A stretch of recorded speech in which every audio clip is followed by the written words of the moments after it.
Yona alikimbia wito wa Bwana, akapanda merikebu kuelekea mbali. Dhoruba ikavuma baharini, watu wakatupa kura ikamwangukia.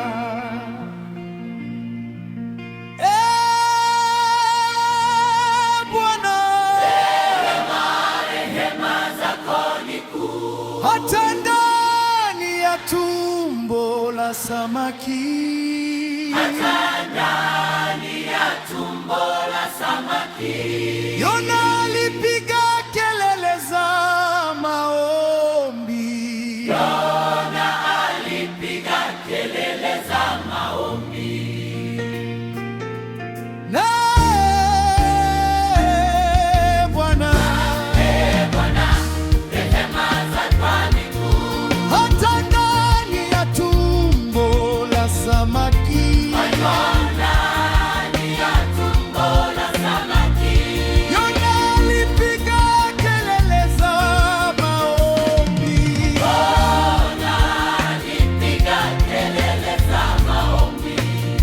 Mji wa Ninawi ulikuwa gizani, Mungu akamtuma Yona kuhubiri.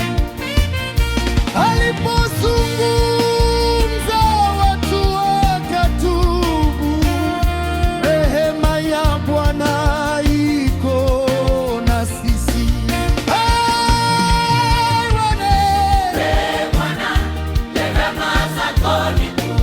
Hata ndani ya tumbo la samaki,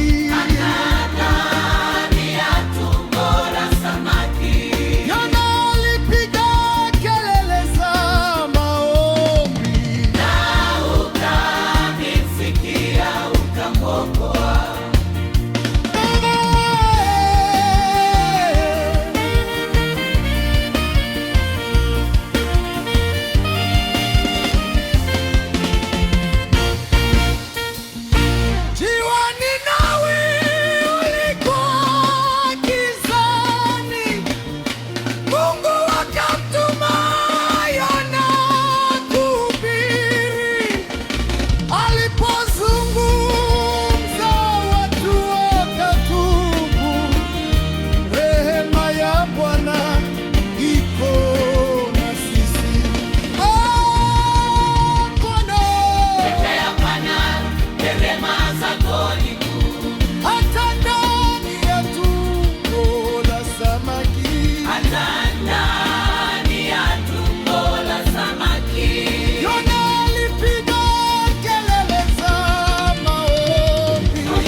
wa Ninawi ulikuwa gizani, Mungu akamtuma Yona kuhubiri.